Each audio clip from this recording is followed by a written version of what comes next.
Taichi e Rin são estudantes regulares do ensino médio que vivem no Japão moderno. Enquanto Rin é trabalhador e diligente, o tenista Taichi não faz parte de nenhum clube, apesar do seu talento para o atletismo. Por isso, a Rin sempre repreende ele pelas suas atitudes preguiçosas. Um espírito então chama o nome de Taichi, só que ele ainda não é capaz de sentir isso. No entanto, isso faz ele notar o excesso de velocidade de uma bicicleta e acaba que ele protege a Rin no seu caminho. Eles então reclamam do ciclista, mas o mais importante é que descobriram um círculo mágico brilhante sobre eles. Esse círculo começa a seguir o Taichi, então ele rapidamente empurra Rin para longe, para que ela não seja pega dentro dele, mas ela corre em direção a ele de qualquer maneira e o círculo mágico é ativado, transportando os dois para um lugar estranho. Eles foram convocados para um mundo de fantasia em guerra, cheio de monstros, espíritos, magos e diferentes raças como elfos e anões. Taichi vai ajudar Rin e ela está inconsciente no chão, imaginando aonde eles estão então e sem nenhum atendimento telefônico para poder avisar os seus pais e a sua família disso tudo. Eles então vagam pelos campos na esperança de tropeçar com o prédio. Taichi acha essa situação muito semelhante àquilo que ele viu frequentemente nos mangás com os quais ele costumava perder tempo, e sugere que eles podem estar em um mundo totalmente alternativo. Rin enlouquece com essa situação. Ela fala do Taichi que ele deveria viver a vida em vez de ler mangá o tempo todo. Caminhando pelas terras inexploradas, eles acabam encontrando uma besta parecida com um cavalo preto e acabam congelando ao sentir a incrível quantidade de energia escura e uma aura maligna saindo dele. Eles tentam fugir, mas a sua velocidade não é páreo para o cavalo demoníaco, que é facilmente capaz de pegá-los. Taichi decide bancar o herói e diz a Rin para correr o mais rápido que ela pudesse enquanto ele estava lá distraindo a besta. Ela diz para ele para parar de brincadeira e correr do lado dela, só que o Taichi sabe que se ele for capaz de distrair o cavalo por um tempo suficiente, pelo menos ela seria capaz de salvar a própria vida. Mesmo que isso significasse a morte de si mesmo, o Taichi ia para lá. Então ele começou a atirar pedras no cavalo para tentar provocá-lo e ele conseguiu. Quando o cavalo mudou o alvo para atacar o Taichi com uma velocidade incrível para apagar sua existência, ele aceitou o seu destino e se preparou para morrer, mas felizmente foi salvo por um aventureiro que usa uma magia de vento para poder atacar o cavalo. O cavalo se vira e tenta atacar a primeira aventureira, mas o seu companheiro de equipe usa uma flecha mágica para abater o cavalo, acabando com a sua vida. Taichi solta um suspiro de alívio, mas ainda está chocado com tudo o que aconteceu em tão pouco tempo. E o grupo de aventureiros se apresenta, cada um fala os seus nomes, e eles falam que são aventureiros há um bom tempo e são regulares nessa área. Eles explicam ao Taichi que os demônios que eles estavam tentando lutar é chamado de cavalo de obsidiana, conhecida pela sua ferocidade e pelo chifre de obsidiana também. Eles explicam que vieram a essa área para poder caçar um desses cavalos demoníacos, porque de acordo com a missão deles, eles precisavam de um chifre de obsidiana. Enquanto vagavam pela área, acabaram avistando Taichi e Rin lutando com esse cavalo. Então a ficha caiu e logo todos eles se sentaram juntos, e enquanto conversavam, os aventureiros acabaram fazendo um monte de perguntas para ensinar Taichi e Rin por causa das suas roupas estranhas e o fato de que eles parecem não ter absolutamente nenhuma ideia de onde estão. Balda explica que é perigoso viajar desarmado sozinho numa área onde a atividade de monstros tem aumentado, e Colt gosta da situação porque significa que o seu trabalho e lucro para o seu grupo de aventureiros aumenta, porém ele é repreendido porque a situação levou ao desaparecimento de uma pessoa. Eles então recebem vários relatórios, bem como um ataque constante em todos os vagões de comerciantes. Naquela noite, o Taichi então percebe que Rin não tá falando com ele corretamente e percebe que ela tá com raiva dele por querer se sacrificar por ela, e ela implora para ele não fazer algo tão ridículo nunca mais. Ela cai chorando e pede para ele não deixar ela sozinha em um mundo totalmente desconhecido. Então eles fazem uma promessa de se tornarem inseparáveis, não importa a situação em que se encontrem. No dia seguinte, o grupo decide levar os dois novatos para ir para a cidade mais próxima de Aspir, porque eles não podem deixar os garotos sozinhos e indefesos em uma área infestada de demônios, né? Eles chegam à cidade, que é protegida por um muro alto, e os aventureiros levam eles para um passeio pelo lugar. Explicam toda essa cidade, que é uma parte importante do ilustre reino mágico, e eles também operam lá, uma vez que lá tem uma guilda de aventureiros. Eles inclusive apontam na direção da guilda, mas o grupo tem sentimentos confusos sobre os dois assumirem uma linha de trabalho perigosa como aventureiro, mas acaba que os nossos protagonistas explicam que, independentemente do perigo, eles gostariam de experimentar de qualquer maneira, e depois agradecem pela gentileza. Então, os aventureiros veteranos dão a eles uma bolsa de moedas como presente de despedida, e os dois seguem em direções diferentes. Chegando à guilda, eles imediatamente são acolhidos pela recepcionista. Ela pergunta para eles se os dois se registrariam e qual é a raça deles dois, o que faz eles olharem ao redor e ficar muito surpresos e atordoados, porque percebem que existem anões e outras raças ao redor, assim como nos jogos. Ela entrega a eles um livro para ler, mas os símbolos parecem completamente ilegíveis, só que por algum milagre aí, eles podem ler esse livro, independente de qualquer coisa, e eles também percebem que eles têm se comunicado sem nenhum problema desde que chegaram nesse mundo, apesar da língua ser diferente.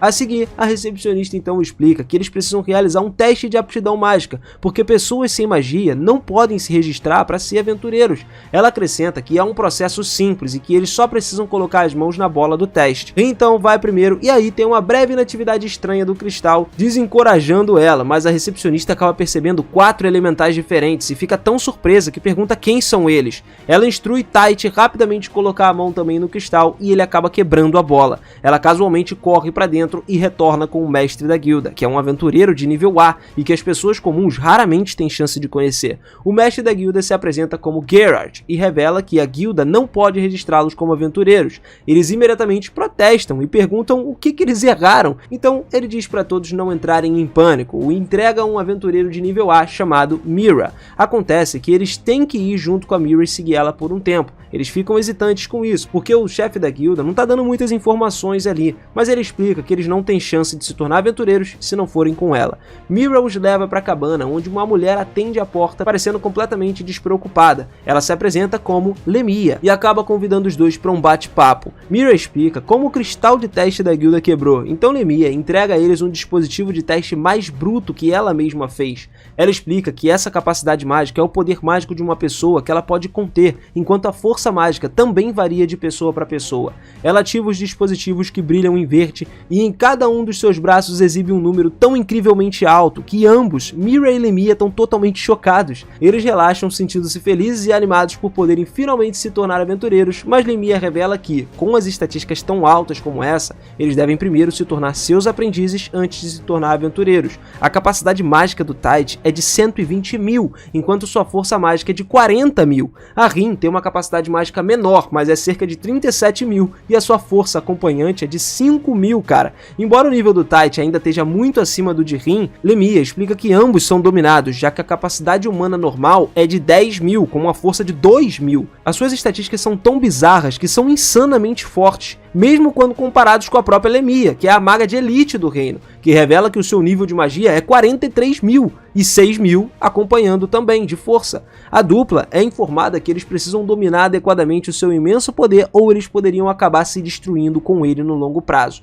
Enquanto Rin então é perturbada pelo pensamento de autodestruição, o Tite quer saber o que espera eles depois do treino. Lemia diz a eles que quando terminarem o treinamento, haverá folhas acima de aventureiros e magos de classificação S e será capaz de destruir nações inteiras por conta própria. Na manhã seguinte, eles então tomam café da manhã enquanto Mira explica que os feitiços mágicos são técnicas que podem ser usadas fornecendo poderes mágicos aos espíritos, e sem que esses espíritos os comam, os magos não podem ativar os feitiços. Ela revela que existem 4 tipos de espírito: fogo, água, vento e terra, e cada mago tem talento para um desses elementos. Rin presta bastante atenção e faz perguntas ocasionais, enquanto Tite acaba sendo repreendido por focar só na comida. Ela também deixa claro que os espíritos escolhem o mago a quem eles servem, e isso determina automaticamente o atributo do mago que pode ser ganho com um mago único, um mago duplo, como Mira, que pode usar fogo e terra, e também existem magos triplos, como ela. Mas a Rin, que pode usar todos os 4 atributos, isso é extremamente raro e é surpreendente, mas quando Tite pergunta sobre os seus atributos, ela revela que não tem ideia, que é porque ele simplesmente não é um mago, ele é um feiticeiro que faz feitiçaria em vez da magia em si. Mira explica que, ao contrário dos magos que pegam emprestado o poder dos espíritos, feiticeiros usam os espíritos fazendo um pacto com eles. Eles explicam quão perigoso eles podem ser no futuro se eles decidirem usar os seus poderes pro mal, e Tite revela que ele não tem interesse em política ou saquear nações, porque isso vai ser muito aborrecimento para ele. Então a explicação termina e Lemia inicia a sessão de treino, socando uma árvore com um punho. Ela infunde o punho com magia e pede pro Tite para também tentar materializar o seu poder mágico, mas infelizmente isso se mostra bastante difícil para ele, porque ele respira pesadamente e reclama da ridícula rotina de treinamento. Enquanto isso, Mira instrui Rin sobre como criar a imagem de um feitiço na sua mente e como dizer os encantamentos, e isso são um sinal para ativar o feitiço. Ela começa então a visualizar a entrada do oxigênio e o calor e cria um feitiço na primeira tentativa. Mira fica surpresa, mas Rin sabe que ela só conseguiu devido ao seu conhecimento de química. Ela retorna ao treinamento visualizando a chama novamente, mas dessa vez ela infunde gás e torna as chamas mais fortes e com uma cor diferente. Depois, ela encontra Tite deitado, exausto na grama, e informa a ele que o treinamento dela foi extremamente bom. Ela o encoraja a continuar treinando, então ele decide tentar novamente, só que dessa vez, uma voz dentro da sua cabeça ajuda ele a se instruir, a fazer materializar com sucesso seu poder mágico. Rin tá feliz por ele finalmente ter progredido no seu treinamento, e ele conta a ela sobre a voz que o ajudou no processo. Rin espera que não seja um fantasma, que ele não perdeu a cabeça de vez, então eles descartam isso com uma piada antes de entrar para o almoço com os seus tutores. Tite se delicia com a refeição, como se fosse um homem faminto, que deixa Rin envergonhada pela sua falta de respeito ali, embora Lemia também diga que não tem problema com isso, porque assim, comer muito ajudaria ele a repor a sua mana que ele esgotou durante o treinamento. Ela diz a Mira para continuar treinando o Rin, enquanto ela guiaria o Tite até que ele possa melhorar o seu desempenho físico, imbuindo todo o seu corpo com a sua magia. Ela explica a ele que ele teria que queimar muito o poder mágico no processo, mas isso não deve ser um obstáculo, já que ele tem tanta reserva assim. Alguns dias depois, o Tite é obrigado a praticar o seu aprimoramento corporal contra o Fenwolf e o derrota facilmente, embora a besta tenha o dobro do seu tamanho. Depois de cuidar de vários Fenwolves, ele então encontra com Rin, que usa diferentes elementos para derrotar alguns coelhos carnívoros. Seu próximo inimigo é um cavalo obsidiana, aquele velho companheiro deles, né? Mas dessa vez, eles não precisam da ajuda dos aventureiros errantes para matar a besta. Lemia os hospeda então em um mini banquete usando uma carne do cavalo obsidiana, que diz agora que eles podem se tornar aventureiros e teriam que voltar para Aspir no dia seguinte. Eles basicamente estão relaxados agora, né? Esqueceram que o objetivo original deles era se tornar aventureiros. Antes de partirem, ela conta sobre os perdidos, um termo usado para descrever pessoas que foram convocadas de um mundo alternativo por magos. Ela explica a eles que eles normalmente não sabem a identidade do feiticeiro que os convocou do seu mundo, mas se eles explorarem o continente, eles podem eventualmente encontrar essa pessoa.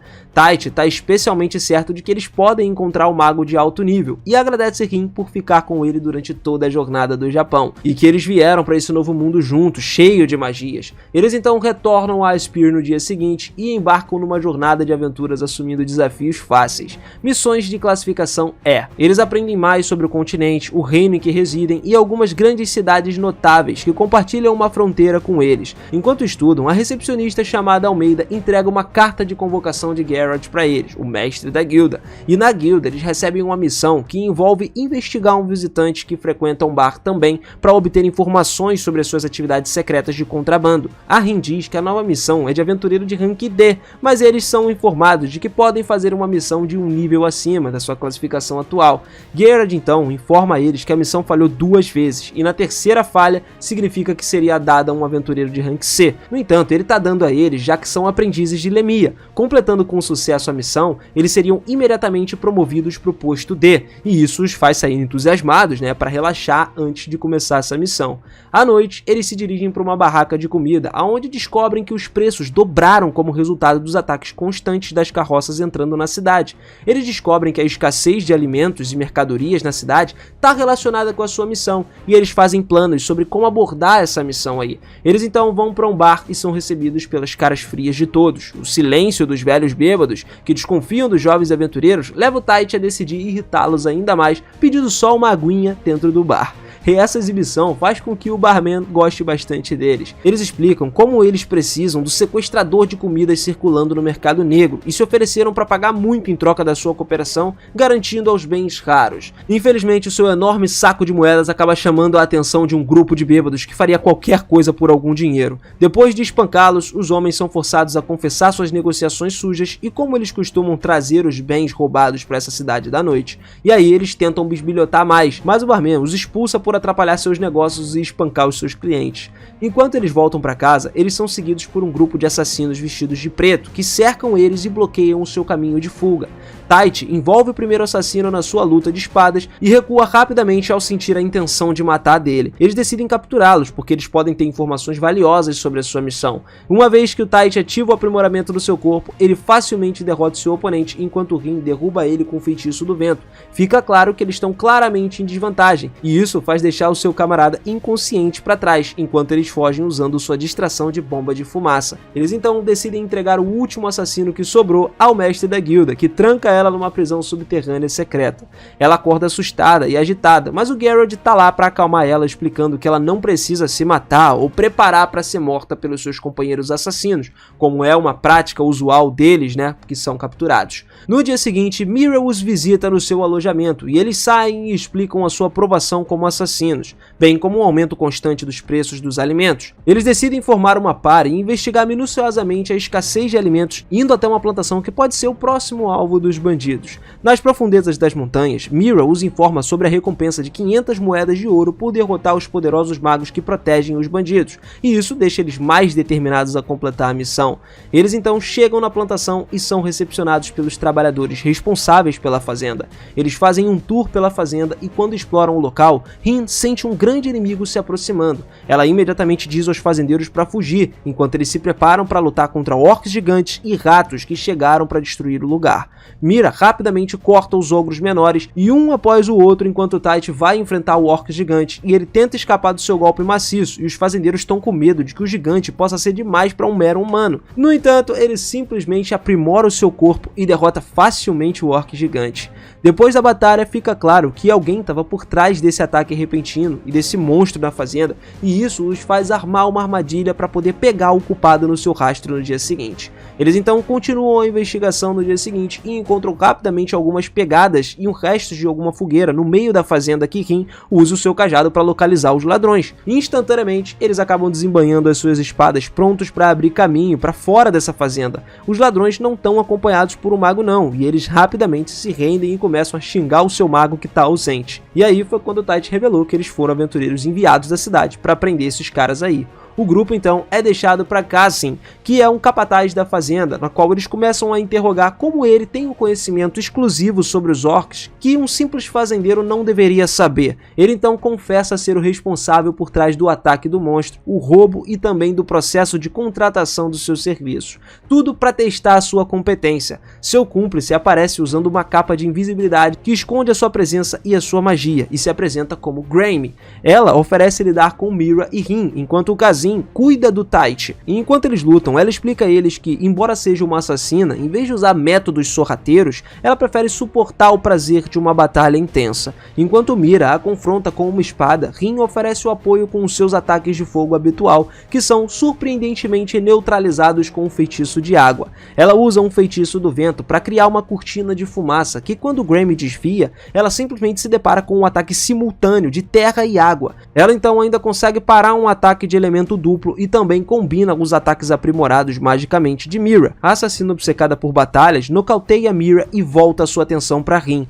cujos feitiços têm se mostrado ineficientes ao longo dessa batalha. Do outro lado, Cassim convoca um enorme elemental de gelo para lutar contra Tite, que está totalmente confiante em si mesmo quando ataca a besta. Ele não faz contato com seu corpo físico, principalmente porque ao invés de um ataque físico, um elemental só pode ser ferido por um feitiço.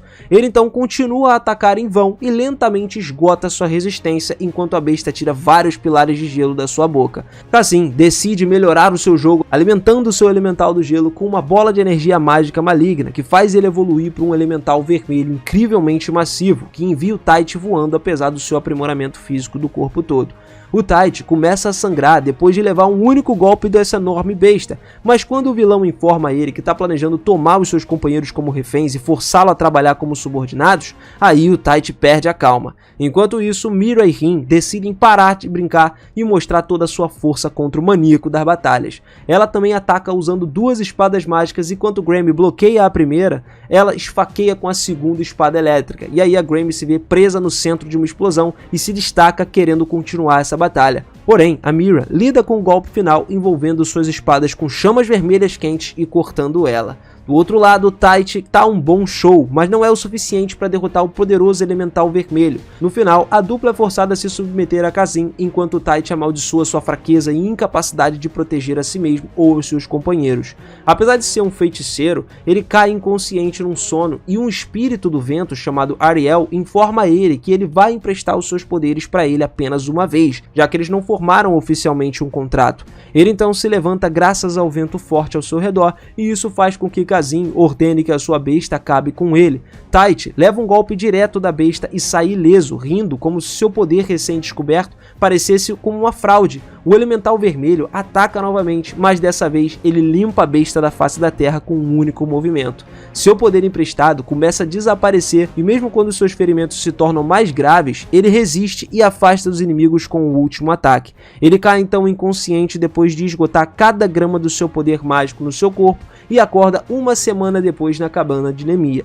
Ele conta a ela sobre os elementais vermelhos, que empurra para a beira da morte, e também sobre Ariel, que lhe emprestou os seus poderes, e a menção do espírito do vento choca Lemia, que explica que os espíritos são raros seres superiores aos dragões, e são invisíveis aos olhos humanos, e o fato dele poder ouvir e ver ela significa que ele é um invocador. Ele volta então para Spear para encontrar com seus companheiros que já tinham deixado as estalagens. Antes de voltar, ele vagueia pela cidade e encontra alguns homens assediando umas meninas de cabelo verde, que ele aborda e protege dos homens que fogem rapidamente depois de algumas trocas ali. A garota se apresenta como Anastácia, a ex-assassina que ele ajudou a capturar na noite da sua primeira missão, que agora trabalha para a guilda de aventureiros da cidade, para a qual eles se unem para continuar a investigação dos bens roubados e conseguir a localização da sua base de operações no mesmo dia. Eles então derrotam furtivamente os guardas estacionados do lado de fora e também os guardas da sala mais importante do prédio. Eles lutam para entrar na sala e lá eles acabam encontrando uma carta endereçada ao Tite. Enquanto relaxam na cidade, há uma comoção sobre um constante aumento de preços dos alimentos e cada dia a situação só piora. Isso deixa as meninas zangadas, porque elas não conseguiram resolver esse problema, mas percebem que estão sendo perseguidas e logo depois são corajosamente emboscadas dentro do mercado, apesar do local estar bem cheio. Mira então instrui os habitantes da cidade a irem para a segurança, enquanto ela e Rin enfrentam o assassino, em uma situação de 2 contra 1 agora, só que elas se preparam para acabar com o assassino, mas são atacadas com uma poderosa magia de explosão, fazendo Rin mudar rapidamente para o modo de defesa. A batalha dá uma reviravolta quando eles finalmente ficam em desvantagem e são forçados a lidar com 5 inimigos, incluindo a Graeme, que agora se esgueirou para perto deles usando sua capa de invisibilidade. Ela nocauteou a Mira e ordenou que os seus subordinados segurassem a Rin por tempo suficiente para ela escapar com sucesso com a Mira.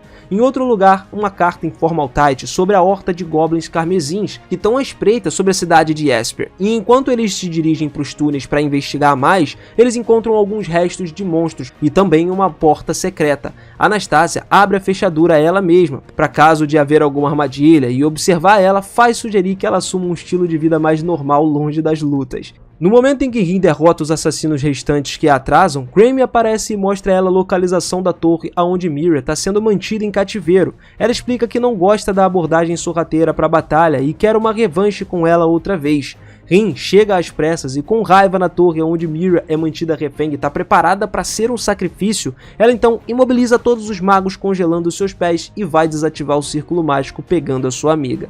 Depois do resgate, o chefe de Gazin, chamado Cardeal Lodra, um executivo da igreja e o cérebro por trás dos ataques anteriores, aparece e informa eles sobre os 3.000 goblins que estão se preparando para atacar a cidade ao amanhecer. Em outro lugar, um golem de repente surge em Anastácia, mas Tite tá lá para protegê-la. Ele bloqueia o seu ataque e bate com os punhos, até que tudo que resta sejam apenas algumas rochas sem núcleo mágico. Uma situação em que ele acha extremamente estranha, e logo ele acaba descobrindo que o motivo disso aí, dessa normalidade do golem, é obra dos gêmeos Milo e Melo, que são capazes de criar monstros na sua especialidade em magia da terra. Eles informam também que são responsáveis por acortar os goblins, instruindo eles a matar e comer pessoas usando um cristal especial. Mas por mais mal que eles ajam, o Tite ainda quer proteger os gêmeos ou apenas crianças sendo manipuladas. Infelizmente, quando eles despertam os goblins aprimorados pelos Crimson Pact, assim como o Elemental do Gelo, o Tite ataca eles sozinho, e durante a batalha os gêmeos perdem os seus cristais. Como resultado, eles são atacados pelos monstros que deveriam estar controlando. Ele então salva os dois a tempo de também conseguirem ajudar a Anastácia, que estava tendo dificuldade em lutar de uma forma eficaz na sua roupa. Na manhã seguinte, Rin, Mira, Geralt e Lemia lideram a defesa contra a invasão Goblin. Rin usa uma ampla gama de magia na terra para poder criar um poço enorme e segue o ataque com um feitiço de água fervente. Em seguida, ela cria um poço aquecido com uma esfera de metal, colocando o poço cheio de água, e juntos a combinação causa uma enorme explosão de vapor. Isso permite que os aventureiros ataquem enquanto os goblins estão confusos e desorientados nisso aí. Apesar da presença de Lemia no campo de batalha inspirando a todos, o inimigo também implantou alguns monstros aprimorados pelo Pacto Carmesim. Eles continuam a lutar contra essa nova onda de monstros aprimorados e lutam para acompanhar os seus números superiores sem usar todos os seus poderes mágicos. Eles conseguiram reduzir o número até que restasse apenas algumas dezenas ao lado de 3 ogros comandantes vermelhos, os monstros mais fortes que eles já encontraram. Lemia se prepara para dar o seu feitiço mais poderoso enquanto eles mantêm os monstros longe dela para que ela tenha tempo suficiente para terminar o seu encantamento. Tite chega ao centro do comando com Anastácia e os gêmeos também, e lá ele é dado o resumo de toda a situação do campo de batalha. Eles decidem ir para o campo de batalha para apoiar as meninas que estão sem dúvida enfrentando um oponente absurdamente forte, mas Anastácia fica para trás, já que o estilo de combate de assassinato dela não é adequado para as linhas de frente. Rin deixa que seu feitiço elimine os monstros de baixo nível restantes e eles ficam com os 3 ogros gigantes. Todos eles lutam com o que resta do seu poder mágico na esperança de terminar a batalha rapidamente, mas o seu esforço não é o suficiente para derrotar os ogros que surpreendentemente saem ilesos. Eles se movem para acabar com Rin, que esgotou o seu poder mágico, e antes de ser esmagada por seu punho, o Tite apareceu para salvar ela e enfrentar a gigante monstruosidade em um concurso de força, e até mesmo aumentando seu aprimoramento físico ao nível máximo para estragar os caras. Ele torna o monstro vulnerável, batendo ele no chão, e desfere um golpe final e um soco de carga em cima desse monstro. Depois pede desculpas por chegar atrasado e conta a ela sobre toda a horda de goblins que ele teve que enfrentar e eliminar sobre a cidade. Ele também entregou os gêmeos a Lemia e informa sobre suas incríveis capacidades, apesar deles serem pequenos. Tite voltou então para continuar a batalha com os ogros vermelhos. Nessa hora, mais monstros chegam e o grupo é forçado a segurar eles com pequenos poderes mágicos que restam. Os gêmeos ajudam usando sua magia de terra, para trabalhar em equipe, e juntos eles ajudam a resistir por tempo suficiente para que o Tite derrote os ogros comandantes. Embora seja uma situação de 3 contra 1, ele luta contra eles em pé de igualdade, evitando os seus ataques, danificando os caras com golpes poderosos graças ao seu aprimoramento. Ele também derruba cada um após o outro, e antes que possa acabar com eles, o chão começa a tremer. Daí, os ogros são mortos por um misterioso dragão que emerge das profundezas da terra. A sua chegada faz a terra tremer, e quando o dragão de 2 cabeças ruge, suas chamas iluminam todo o céu e causam medo em todos no campo de batalha. Tite pensa em suas intensas batalhas acima do chão, que foi responsável por acordar o dragão, mas Lemia diz a ele que eles nunca interferiram nos assuntos humanos, não importa a situação. Contra a vontade de Rin, então, ele decide enfrentar a esmagadora e intimidante besta, enquanto instrui os outros a evacuar a cidade. Ele explica a ela que a presença dela é uma fraqueza para ele, já que facilmente ele protegeria ela com o seu corpo e a sua vida se ele estivesse em perigo, e implora para ela ir também. Mas a Rin lembra ele da promessa de ficarem juntos e enfrentar qualquer inimigo como uma equipe, independentemente dos perigos envolvidos. Então, ela promete não atrapalhar e ficar para trás apoiando ele de longe. Ele então se aproxima do dragão e finalmente, vendo ele de perto, ele tenta entrar em contato com Ariel, porque ele precisa de toda a ajuda que puder, e quando não tem resposta dela, ele ataca a besta com um poderoso soco que cria uma onda de choque, mas não causa dano nenhum na besta, e ela contra-ataca com uma chuva de chamas. Ele tenta evitar, mas em vez disso ele acaba sendo pego pelo clássico balanço da cauda do dragão e é enviado voando. Ele também envia um ataque ameaçador para Rin, dizendo para ela não se mover nem 1 centímetro ou interferir em qualquer pedaço dessa batalha. Tite fica gravemente ferido como resultado do último ataque e ele percebe que o dragão se conteve contra ele. Essa é a única razão pela qual ele ainda está vivo. Mas ao mesmo tempo, Anastácia se mostra hipnotizada e não tem ideia de como ela chegou no campo de batalha. Sua distração rival do dragão, que já está carregando um ataque para fritar os dois como punição por ignorar sua presença, ela então protege o nosso querido Tite das chamas e acaba sofrendo uma lesão fatal no abdômen. Em seus últimos momentos, a sua vida passa diante dos seus olhos e enquanto ela sangra até a morte,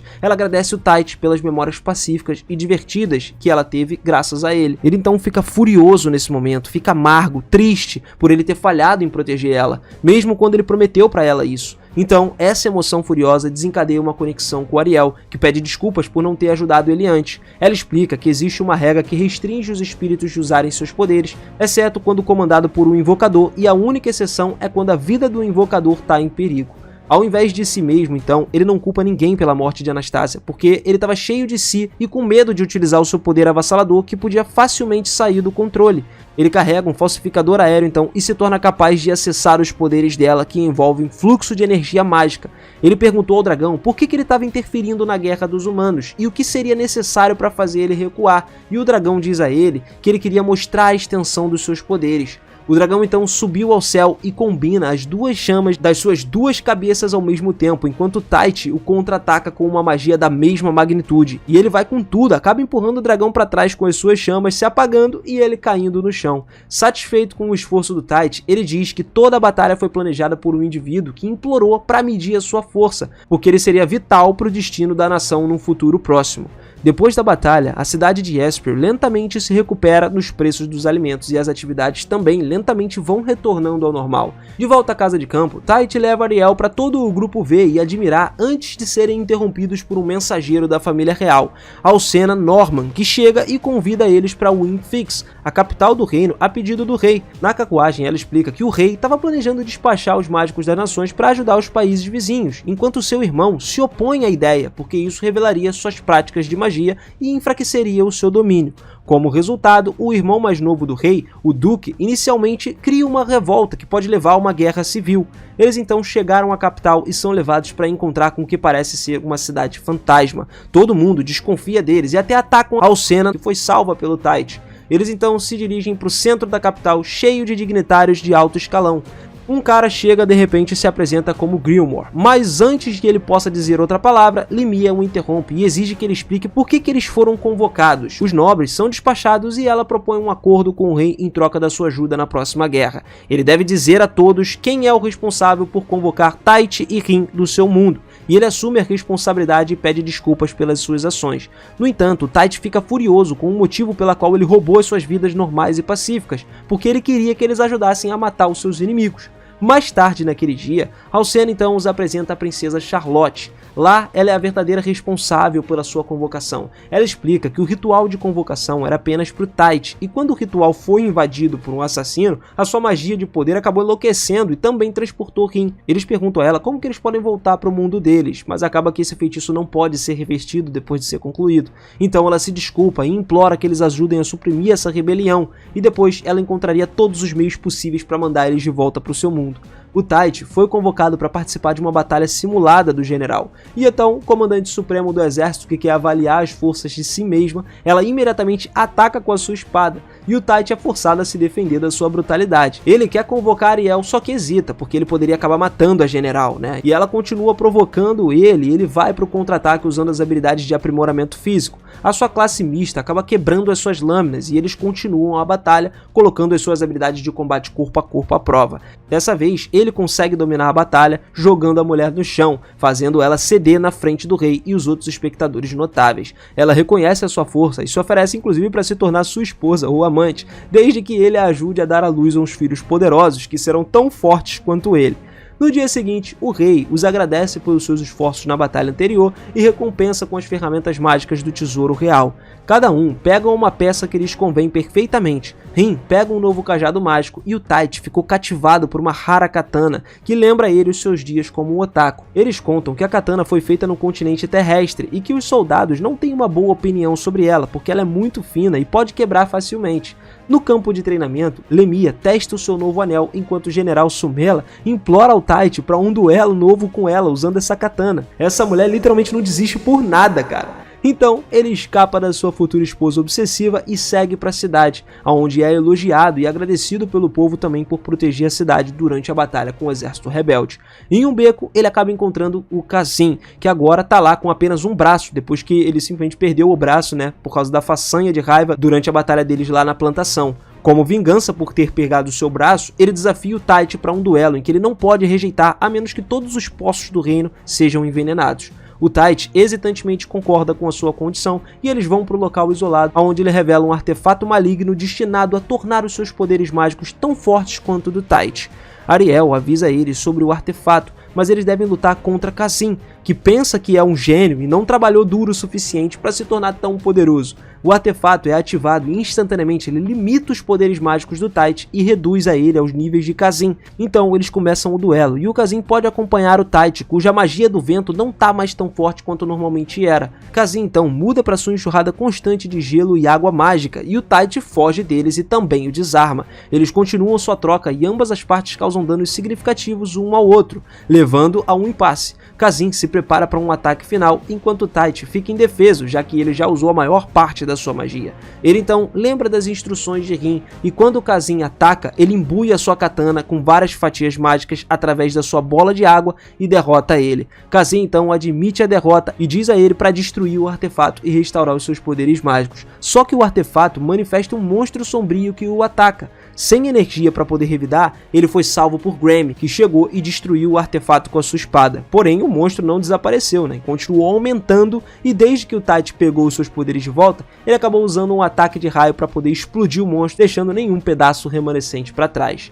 No dia seguinte, o Duque Dorshen reúne todas as suas tropas e contrata mercenários para lidar com Limia e seus pupilos dominados. O rei Gilmore também faz um discurso inspirador que motiva a todos e faz entrar na capital de batalha, prontos para dar tudo de si para sua nação. Tanto Rin quanto Limia dirigem as tropas para suas novas ferramentas mágicas, enquanto Tite contorna toda essa formação do exército e segue diretamente para o centro do comando do inimigo. Rin encontra um mercenário lá que usa um machado grande e se apresenta como uma aventureira de nível superior chamada Suzora. Ela dá uma vibe muito maníaca de batalha como a própria Grammy, e isso deixa ela cautelosa. E ela até fala nessa hora que essa é a primeira batalha tão cheia, com um oponente forte, e isso deixa ela menos confiante ainda em todos os seus ataques. Suzora então manobra no ar e envia uma onda de fogo em direção à nossa Rin, mas ela pega o seu ataque e contra-ataca com sucesso com um feitiço de gelo e uma chama que pega a Suzora desprevenida. Pelo ferimento, só a deixa mais empolgada para continuar a batalha, mas infelizmente eles são interrompidos por zumbis e obrigados a trabalhar juntos.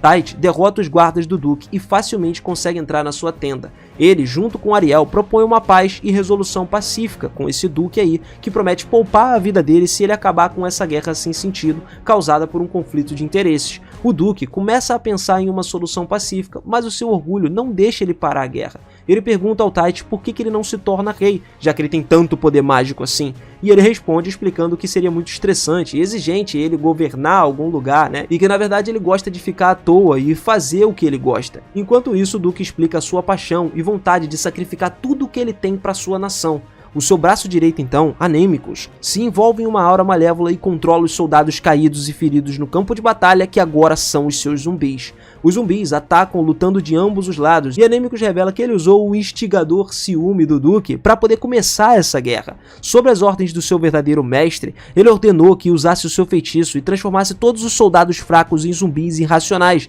que continuarão a comandar mesmo quando a carne enraizada neles fosse esfaqueadas ou explodidas. Os zumbis sempre se levantariam e continuariam a cercar a sua presa. Suzora então e Rin se unem para lutar contra os zumbis, apesar de terem sido gravemente feridas nas suas batalhas intensas.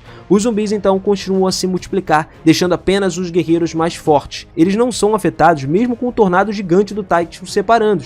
Eles simplesmente se levantam, sem se importar com os seus ferimentos e movidos por pura raiva e sede de sangue.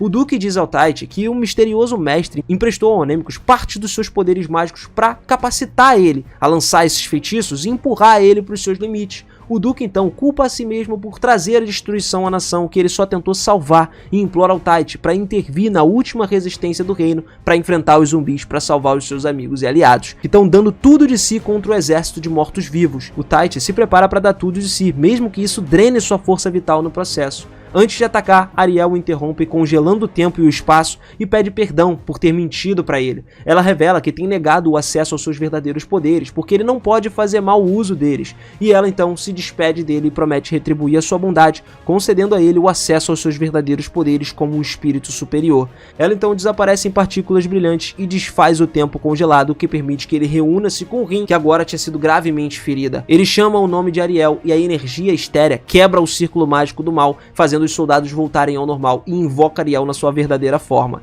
Ela desce do céu como a rainha dos espíritos e um dos grandes espíritos no mundo, e para encerrar essa batalha, ele enfrenta Andêmicos, que se transforma num poderoso monstro com asas e é levado para o céu. Tite se junta a ele no céu e enquanto eles lutam, ele pergunta a identidade do seu mestre. Ele disse a ele que é muito importante para o seu mestre e ele é um ser divino, ele que orquestrou essa convocação e também usou todas as suas vidas como peão, justamente para tornar ele uma arma definitiva. O pensamento de ser uma marionete enfurece o nosso prota. Ele então derruba o Anêmicos, socando ele com raiva por tirar inúmeras vidas em nome do ser obscuro, sendo que esse cara nem mesmo faria nenhum trabalho sujo por ele. No final, então, ele consegue derrotar o Anêmicos sem lhe dar uma chance para acertar um único soco no Tite. E quando ele vai acertar o golpe mortal, ele pensa que é incapaz de tirar a vida. No entanto, o Tite já aceitou a responsabilidade dos seus poderes esmagadores e acerta esse golpe mortal usando um ataque de raio que destrói a sua forma física e põe fim a essa guerra. Depois disso, o Tite desmaia, apenas para acordar vários dias depois lá no palácio. A paz tinha sido retomada à Terra e o Tite foi declarado como o herói da nação por desempenhar um papel importante no fim da Guerra Civil.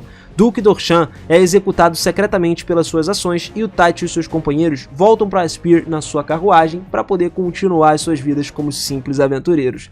Finalizando por aqui, mais um recap de respeito para vocês. Então se curtiram, não esquece de caprichar naquele likezão para ajudar demais a gente a continuar crescendo. E aproveita, se inscreve aí no canal também e ativa o sininho para você continuar acompanhando mais recaps como esse aqui. Eu vou ficando por aqui, um forte abraço e até mais. Tchau!